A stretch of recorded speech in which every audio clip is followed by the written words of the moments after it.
What is ataxia? Doctors use the word ataxia to describe people who have problems with coordinating their movements. This can mean that you are not able to balance properly when walking and may seem wobbly. Also, it can be difficult to write neatly or pick things up. Speech normally becomes slurred and difficult to understand. There are many different types of ataxias. One type is called Friedreich's ataxia, and this is what Frankie, Anna, and Jonathan have. Many of the ataxias, including Friedreich's ataxia, are progressive. This means that the condition gets worse with time. Normally, changes happen over the years. It often means that you lose the ability to walk and need to use a stick, and then later on, a wheelchair. Using a wheelchair can actually increase independence, being able to get out and about more without the fear of falling. So, why do people with ataxia have these problems? It is because certain nerves in their bodies are not working properly and prevent them from coordinating their movements. Some of the ataxias are inherited from your parents. You can inherit ataxia even if neither of your parents has symptoms of ataxia. The parents in this case would be carriers of the condition. Regular checkups by doctors are important to monitor changes and provide help. If you have Friedreich's ataxia, for example, you sometimes get a curved spine, and doctors can help with that. You can wear a brace or even have an operation. As the ataxias are not very common, it is unusual to meet someone who has ataxia in your school, college, or neighborhood.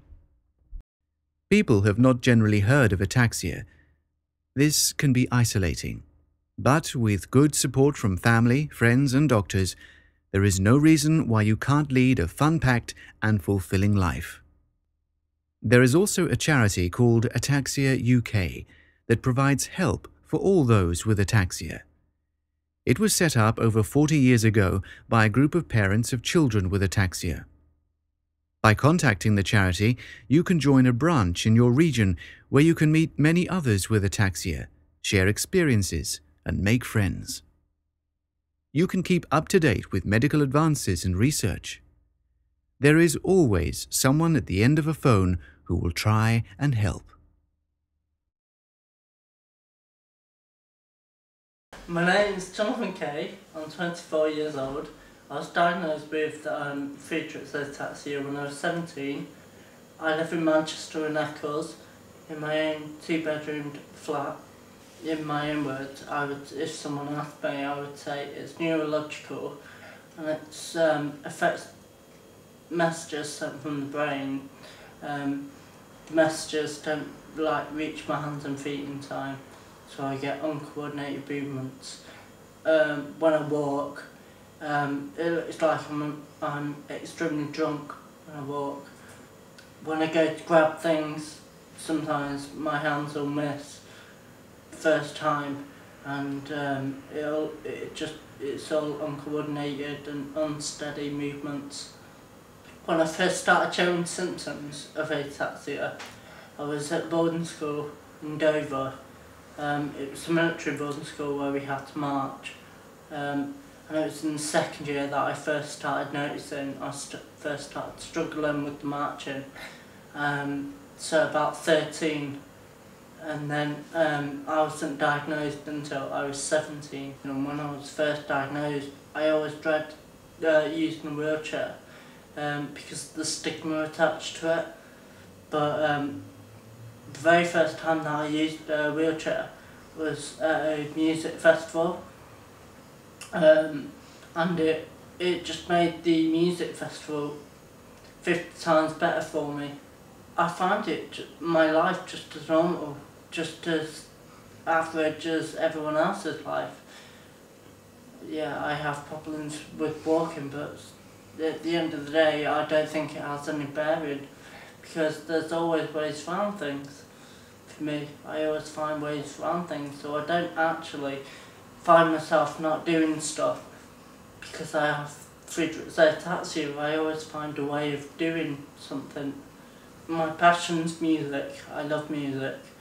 I go to festivals in the summer, as many as I can go to, and I try to get to as many live gigs as I can. And living in Manchester, there's quite a good music scene, and all my friends are into music. I met this lady from Lancaster called Alison, who has Friedreich's ataxia, and we were talking about doing what we could do for fundraising, and we came up with the idea of doing a skydive. So me and Alison, and there was another lady who hasn't got ataxia, we did the skydive on ATAXIA Awareness Day, and we jumped from 14,500 feet, and we raised, I think it was about £4,000. The only scary part that I found of doing the skydive was when we were in the plane and the door opened and we were like above the clouds, and then I just thought, I'm jumping out of this plane, and that was when the fear first started to hit me. And then when we hung out of the plane, because you hang out of the plane for a couple of seconds, and that was a bit daunting really. But then when we came out, I had so much fun. It was great. And then I got to the floor and I just wanted to go up and do it again. It was brilliant. I really liked it. I would say to someone first diagnosed, I would actually say don't fear using a wheelchair for the first time. Don't fear using a wheelchair, because you know that day will come one day, but don't fear it, because I feared it, and I held back using a wheelchair. And if I used a wheelchair before I did, I would have got a lot more benefit from it. I just wasn't using a wheelchair because I didn't want to, because the stigma attached, and I thought that it would be... I saw it as a step back in progressing with Friedreich's ataxia, but it's not that way. So I would just say don't fear the future. I'm Frankie's mum, and Frankie has Friedreich's ataxia and was diagnosed at the age of 5. I first realised that Frankie wasn't the same as Ryan when he started toddling, and he couldn't run at all, and he fell over a great deal and just seemed to be left behind all the time. But it was mainly the fact that he fell over a lot, and and I just was worried that something wasn't quite right. We just had to sort of try and deal with the diagnosis, I think, and try and muddle through as best we could, and just try and keep a even keel with it really, and keep happy for Frankie, so that he didn't think that something too much was wrong. So mainly just try and hold it together, I think, really was the main thing. I suppose the main thing really was that the school was chosen before Frankie was diagnosed, so there was a panic that the school obviously didn't realise that anything was particularly wrong with Frankie, so I had to inform the school and find out whether they were still okay about him coming, and he had to come in several days for them to have a look and see how they were best going to cope with him. So that was probably the main thing really, the school, and whether it was the right choice for Frankie after his diagnosis. Because it's his disease and it's his body, I felt that it was probably appropriate for me to be as honest with Frankie as possible, or as you could be with a 5-year-old. We went quite early on to several conferences and met a lot of people at the conferences, and a lot had sort of the ataxia conference, which obviously there's different sorts of ataxias, and we met a lot of people with ataxia, and not really so much children, but certainly Frankie was with us and he saw everybody there, and he would ask who had Friedreich's ataxia and who didn't, and it became apparent that everybody that had Friedreich's ataxia was in a wheelchair. So you get the inevitable question, am I going to be in a wheelchair? And I just said that basically the diagnosis was that usually you do end up in a wheelchair at some point, but there's no set time, and that anything could happen in between that time. So You know, I've always told him the truth as regards every aspect of the disease. My hopes is that he maintains the level that he's on at the moment and continues to be active and happy, and that ataxia slows down a lot. My fears are that people will accept him and make him feel welcome and not judge him for what they see or perceive he's, you know, without actually knowing him. It's mainly. I just think it's brought us together really and made us closer, and we appreciate things a lot more, I think, now, and I do anyway, especially. Probably it's difficult for the boys because they're just children, you know, they don't see the wider picture, but for me especially it's made me look at life a lot differently and be a lot more chilled about everything, and so hopefully we have a better time. When people ask me what ataxia is, I usually tell them that it's like being drunk but without the mental connotations of being drunk. It's that kind of coordination problem. But if people want a more complex answer, I usually use the analogy that it's like a game of Chinese whispers, and my nerves are all trying to send the message, but they're not very good at playing Chinese whispers, and the message gets somehow confused between my brain and wherever that it's trying to send the message, which results in the coordination problems.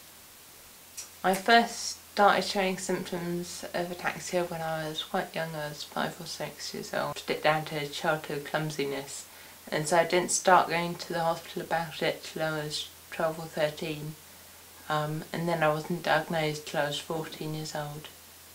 I was quite frustrated when I started using my wheelchair due to having to adapt to not just going up a curb wherever, and, you know, very small things just got annoying. And then it was annoying how I couldn't go on grass or gravel or generally terrain that was going to get stuck in the wheels. But now I've got the electric wheelchair as well. That means that I'm more able to go over grass and take Vogue out for walks. You know, life's been really good. I mean, my hall's so close to the university buildings. It's been ideal for, you know, you can just pop to the union in the evening and not have to worry about sort of getting home or anything like that. And the same applies to the lectures. They're so close. Don't really need to worry about it, as you're very self-contained on campus, and then it's very easy to go to shops and things like that from here. I do a lot of work with the Student Union, and this year I've been the Equal Opportunities Executive Officer, which is a bit of a mouthful, but it just generally means I help out with the Student Union. I also have done canoeing, wheelchair rugby, scuba diving, you name it, I've tried it basically. I really enjoy the canoeing, and I want to do some more scuba diving over the summer. I got Vogue by applying to a charity called Canine Partners, who train dogs for people with disabilities. It took me quite a long time to recognise that I actually had a disability rather than something else. And but once I applied, it took quite a long process to get Vogue, but she can fresh button, she can open doors, she can pick things up because I'm always dropping things. She's just generally my future proofing for if and when I get worse. She'll be there and ready to do the things that I need her to do. I graduate in about a year's time, and after that I hope to get a job doing something to do with multimedia. I suppose that's what all graduates want really. But probably not full-time, probably sort of 3/4 part-time at the moment, and see how things go with my levels of energy and things like that.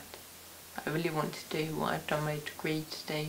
If someone had just been diagnosed with ataxia, I'd tell them not to worry about it too much. It's a progressive condition, it slowly progresses. It doesn't mean you suddenly can't do all the things that you do at the moment, kind of thing. It may mean that as time goes on you need to adapt what you do or change it slightly, but doesn't mean that you can't do things.